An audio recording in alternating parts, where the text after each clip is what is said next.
别人穿越做开挂主角，而我却穿越到大明灭国皇帝崇祯帝身上。但我要改变国运，让八方来和，万国来朝，为大明再续命300年。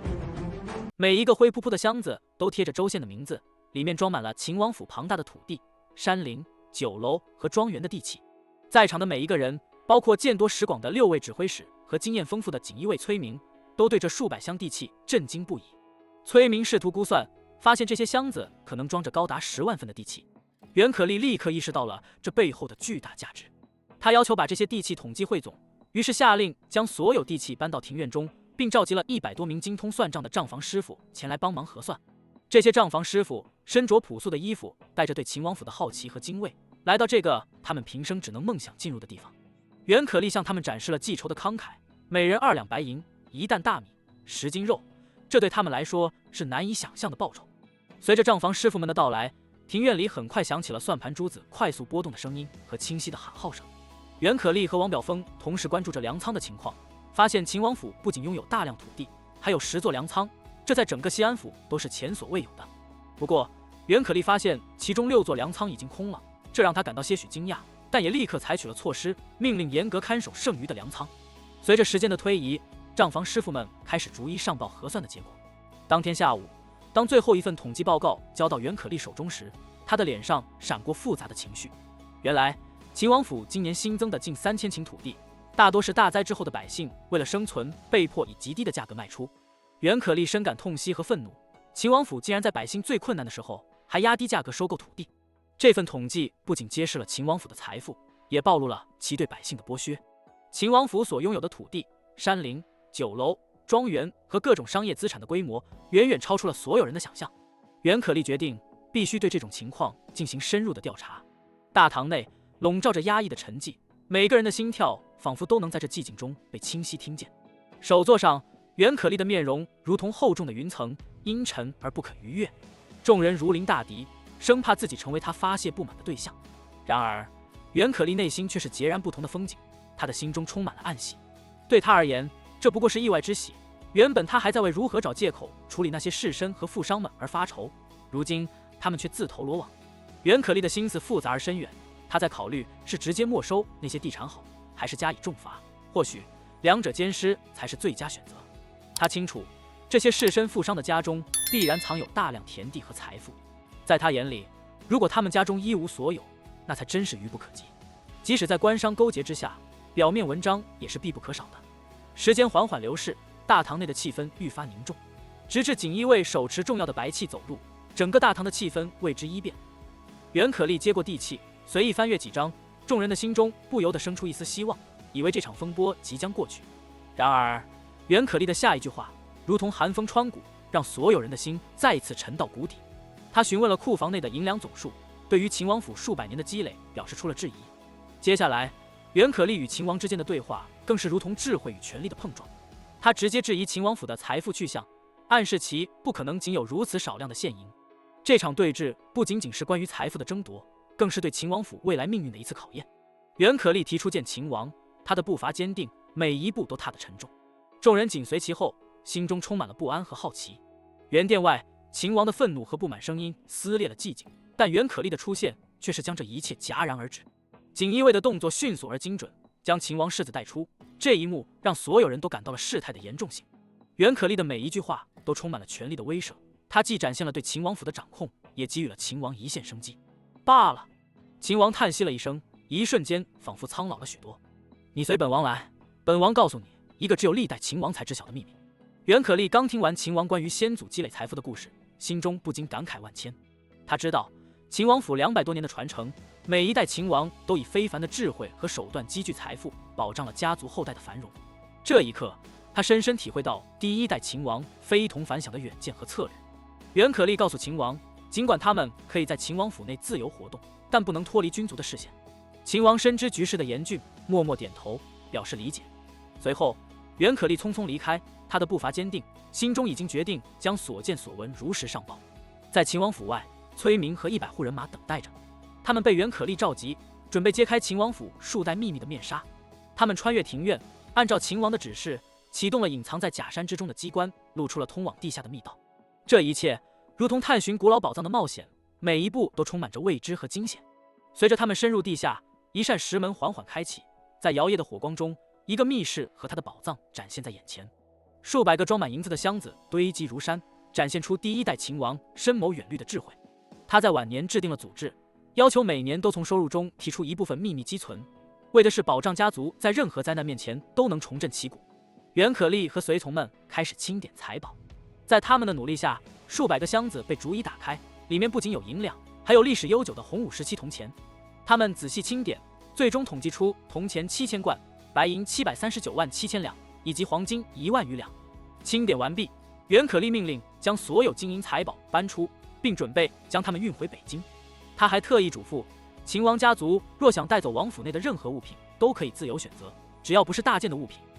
这一决定既体现了对秦王家族的尊重，也彰显了大明朝廷对财富的控制。就在袁可立准备休息时，西安城内的一处府邸中，10余位身份各异的人士聚集讨论。他们都是秦王府下的土地拥有者，面临袁可立即将到来的查抄。这些人心中充满焦虑和恐惧，彼此交换着忧心忡忡的目光。一位年迈的老者坐在首座，沉声提出了大家都在思考的问题：我们挂在秦王府名下的田地现在都已暴露，一旦被袁可立查抄，我们的财产将化为乌有，现在该怎么办？房间内顿时陷入沉默，每个人都在寻找解决之道，但似乎陷入了绝境。他们的眼神中透露出惊恐和后悔，因为朝廷对秦王府的处置决定来得太过突然，他们几乎没有任何准备的时间。一个自嘲的声音响起，随即一个身影缓缓走出大堂，其孤独落寞的背影在摇曳的烛光下显得格外凄凉。随后，其余人群脸上的表情从惊恐转为决绝，纷纷散去。这样的场景在西安城内还有3、4处同时上演。第二天一早，袁可立刚结束了洗漱，崔明急匆匆地来到他的门外，通报一些士绅富商急切找他商议要事的消息。袁可立淡定地指示他们等候，他自己则慢慢享用早餐。餐后，袁可立开始忙碌地处理秦王府相关的事务，直至午后才到达承运门与专城南门端里门之间的广场。面对那些冻得直哆嗦却不敢发脾气的士绅富商们，面对众人的跪拜和请求，袁可立冷冷地审视着他们，最终给出了处罚的条件。他要求的不仅是财物的补偿，还包括严厉的政治制裁，如禁止科考10年等。这些条件无疑将对他们未来的影响深远。而就在此时，一位身穿盔甲的武将急匆匆进场，报告了关于永寿郡王的处理结果，并展示了其嫡系人头作为证明。场面一度充满了血腥与恐惧。在士绅富商们的哀求声中，袁可立再次重申了他的处罚决定，但这次他强调了，一旦完成这些条件，他们与秦王府的纠葛将得以翻篇。虽然表面上看来他们得到了缓解，但袁可立心中早有打算，今后还有许多机会对他们进行制裁。在处理完这一切后，袁可立继续忙于秦王府以及相关宗室的事务处理。一名官员匆匆进来，眼中闪烁着报告大捷的光芒。袁可立将手中的笔轻轻放下，缓缓站起身，目光投向这位满脸期待的官员。他知道这一刻将是重要的转折。阁老，秦王府及其附属的土地总计达到了惊人的43000顷，古玩字画、珍贵玉器的数量更是多达数千件，折合成银两总计达到了89万两，而店铺和庄园的价值也在40到60万两之间。更不用提，仅秦王府就有625万两的现银，而永寿郡王府和其他宗室的财富也是数额巨大。总而言之，这次的收获价值达到了1500万两白银。袁可立听到这些数字时，并没有露出丝毫的喜悦，反而是一种深深的忧虑。陕西省的土地，秦王府和宗室就占据了近1成，这种霸占资源的行为让他感到了沉重的责任。他清楚，这不仅仅是一个省的问题，整个大明的宗室几乎都是这个情况。官员继续报告了秦王府内部及与之相关的士绅、富商、官吏的罪行。这些人中，有的伪造地契，有的包庇犯罪，罪行累累，触犯了大明律的多项罪名，其中不乏应被斩首的重罪，都齐全了。官员笑着报告道：“为了这些证据，我们的人员几乎是日夜不停的工作。那就依法办事。”袁可立决断地说：“该杀的杀，该杖责的杖责。”第二天，整个西安城沸腾了，人们聚集在西安城最古老的永宁门前，等待着即将进行的公开行刑。袁可立站在高台上，面对着聚集的百姓，他的声音坚定而清晰：“诸位父老乡亲，今天召集大家来，是为了当众处理秦王府的事情。”随着名单的宣读，刽子手的刀光闪烁，一颗颗罪犯的头颅滚落，鲜血四溅。这不仅是对秦王府的惩罚，更是对所有贪腐官员的警示。行刑过程中，一些士绅富商的惨叫声和求饶声此起彼伏，但袁可立没有任何动摇。对于那些以为金钱能够摆平一切的人，他给予了最严厉的回应。从53刻行刑开始，直到申时，这场惊心动魄的行刑才告一段落。最后，围观的百姓们都沉默了，眼中满是惊恐。诸位父老乡亲，请不要害怕，国有国法，家有家规，无规矩不成方圆。这些人都触犯了大明律，死有余辜。只要遵纪守法，行君子之道，这些律法就是摆设。朝廷不会冤枉任何一个人，也不会放过任何一个坏人。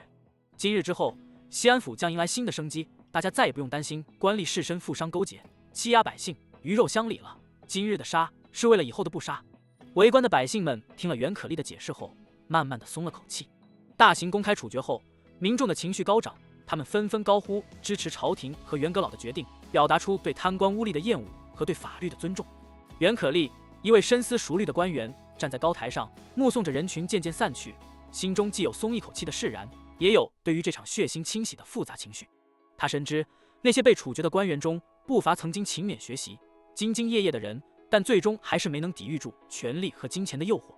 袁可立命令处理尸体，对于有家眷的，让他们自行收尸；无家眷的，则安排人将尸体埋葬于城外。随后，袁可立带领一群官员回到秦王府，讨论如何处理此次事件的后续。他交给曾宪一个重要的任务，重新核查西安府及其周边地区的土地，确保土地的测量和登记公正准确。袁可立对官员们下达了严厉的命令，任何阻碍工作的都将被严惩不贷。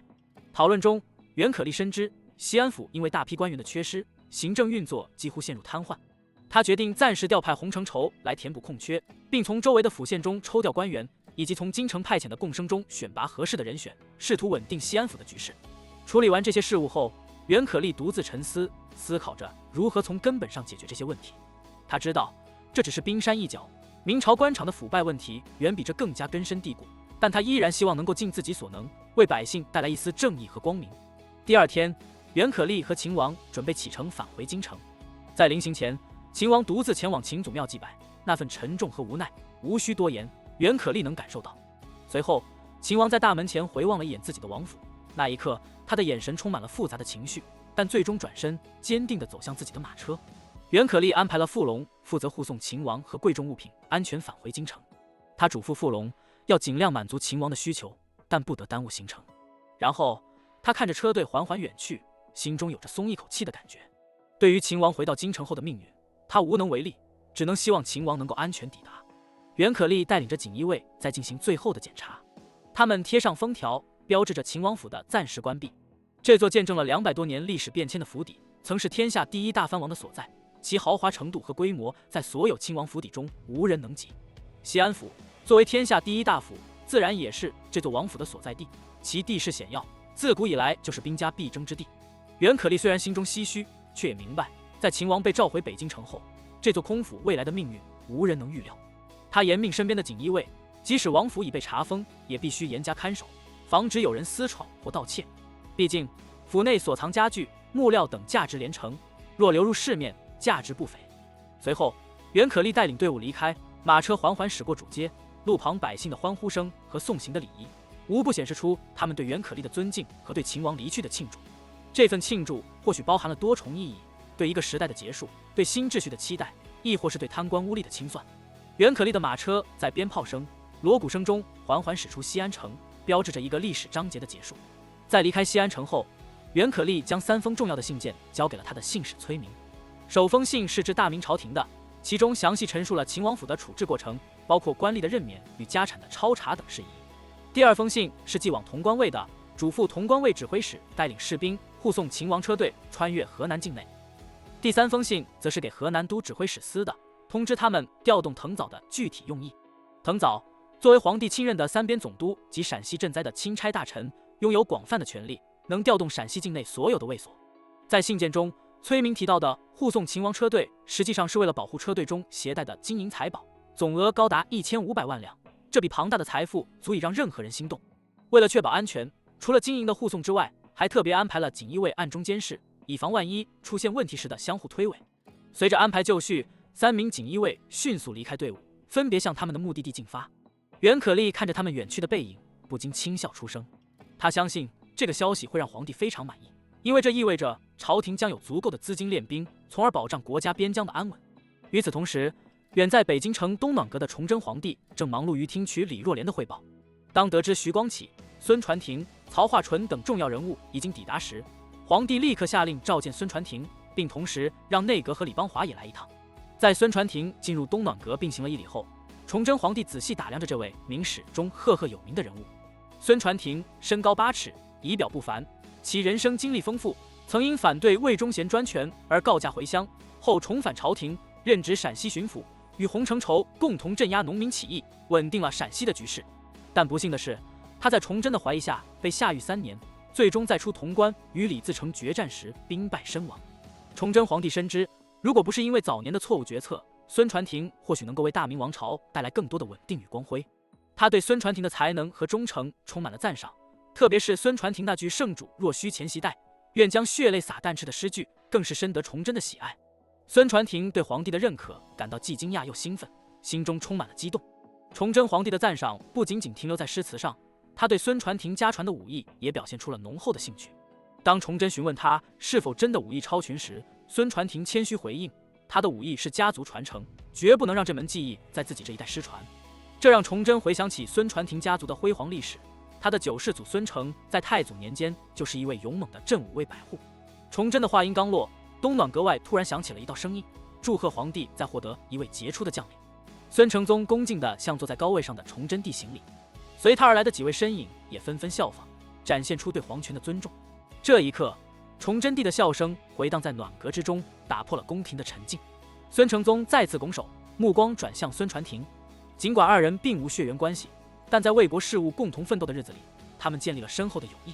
崇祯帝见状，提醒众人将注意力转回到国事上，然后开始介绍在场的重要官员。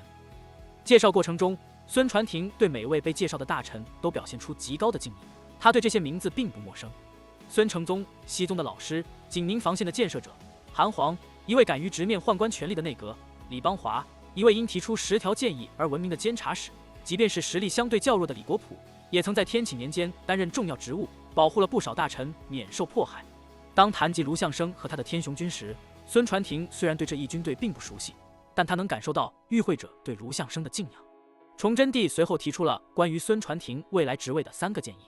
第一，自己招兵练兵，崇祯帝提供经费，让孙传庭自行招募和训练士兵，类似于卢象升的天雄军。这样做的目的是借助孙传庭的军事才能，建立一支强大的私人军队，加强大明的军事力量。第二，成立禁军都指挥司，担任都指挥使。崇祯帝准备成立一个新的军事机构，即禁军都指挥司，由孙传庭担任都指挥使，直接管辖21位。这个职位的设立旨在整合和强化中央直属的禁军力量，提高军队的效率和战斗力。第三，去陕西接任三边总督，作为坐镇西北的军事和行政最高官员，三边总督负责陕西及周边地区的军事、政治和经济事务。考虑到陕西地区连年灾荒，需要一位强有力的领导者稳定局势，推动地区恢复和发展。崇祯帝认为孙传庭是最合适的人选。崇祯帝的提案引起了在场官员的热烈讨论。他提出的将军队职业化以及对军队管理体系的改革，都旨在强化大明的军事力量，确保国家的长远安全。特别是禁军都指挥司的建立以及对21位的整顿，展现了崇祯帝想要打造一支强大军队的决心。通过这样的改革，崇祯帝希望能够整合军力，提高作战效率，并防止将领拥兵自重的情况发生。在讨论中，孙承宗和其他几位大臣都表达了对崇祯帝计划的支持，这反映了朝廷内部对国家未来的共同期望。当崇祯帝询问孙传庭对于未来职位的选择时，整个东暖阁的气氛凝重，所有人都等待着孙传庭的回答。这不仅关系到他个人的未来，也可能影响到大明王朝的军事格局。孙传庭站在皇帝崇祯面前，脸色凝重，思索着眼前的重大决定。他的眉头紧锁，显露出内心的矛盾与担忧。面对这位权威的皇帝，孙传庭不敢轻率作答，而是恳求能有更多时间考虑。崇祯皇帝带着一丝宽容和急迫的语气允许了他的请求，但同时警告说，如果孙传庭在他处理完其他事务后还未做出决定，那么皇帝自会代替他做出选择。紧接着，皇帝崇祯转移了话题，引出了一个更加引人注目的议题：火器的使用和研究。他向在座的众位大臣询问火器的效用，引起了一番热烈的讨论。孙承宗，一个在军事防御线上有着丰富经验的将领，首先站了出来，满怀激情地讲述了火器在战场上的重要作用，尤其是红衣大炮的威力。他的话语中充满了对胜利的渴望和火器发展的期待。紧随其后，其他几位大臣也表达了对火器发展的看法，但也不乏担忧和犹豫。他们提到火器的缺点，如装填速度慢、对环境的依赖性强等问题，但整体而言，对火器的优势给予了充分的肯定。特别是提到了历史上的一些胜利案例，如红衣大炮在宁远之战中的出色表现，以及火器在历史进程中的关键作用，这让在场的每一个人都感受到了火器研究的重要性。然而，就在这场讨论进入高潮时，崇祯皇帝突然命人带来了3位被召回的重要人物：徐光启、毕茂康和孙元化。这3人不仅在火器研究上有着深厚的背景，而且每个人都承载着明朝火炮发展的希望和梦想。他们的出现让整个场面陷入了一种激动和惊讶的气氛中。孙承宗与这3位老朋友的重逢，让他不禁激动地呼喊出声。3人对崇祯皇帝的恭敬及对这次重聚的激动情绪，让在场的每一个人都感受到了这一刻的特殊意义。他们不仅是火器研究的专家，更是明朝末年希望的象征。崇祯皇帝明确表示了召回他们的目的，不仅是研究红衣大炮，而是要全面推进火器的研究和发展。这一决定无疑为明朝的军事现代化注入了一剂强心针。徐光启和毕茂康对此感到既惊讶又兴奋，他们意识到这是一个重塑明朝军力，甚至可能改变历史进程的机遇。然而，面对这一宏大目标，孙元化却表现出了犹豫。他担心如此庞大的研究会耗费巨额的银两、人力和资源。他的担忧源于对明朝当前财政和军事状况的了解，多次的兵变和逃兵事件已经暴露出朝廷在财政和军事上的薄弱。崇祯皇帝却以坚定的语气回应了孙元化的担忧，他表明已经做好了充分的准备，将为火器研究提供所需的一切支持。但他也提出了一个条件，即要先考核这3位专家的能力，确保他们能够达到朝廷的要求。孙元化与他的2位同僚站在那里，眼中闪烁着犀利的光芒，面带自信。陛下请出题。崇祯提出了关于火铳和鸟铳的改进。这些武器虽然已经存在了200多年，但仍存在着许多缺陷，填弹时间漫长，发射频率低，准确度差，射程短，以及在下雨天易受影响。这个问题让在场的每一个人都陷入了沉思，毕竟这些问题似乎根深蒂固，难以解决。然而，毕茂康提出了一个革命性的想法，研究如何使枪自己生火，而不是依赖于传统的火绳和人力点燃。这个想法即刻引起了皇帝崇祯的兴趣。崇祯知道，这正是燧发枪的原理，一种他从军器图说中了解到的先进武器。在东暖阁内的安静氛围中，毕茂康的提议像一颗石子投入平静的湖面，引起了涟漪。孙元化和徐天启2位被认为是火炮领域的专家，也被这突如其来的创新思路震撼了。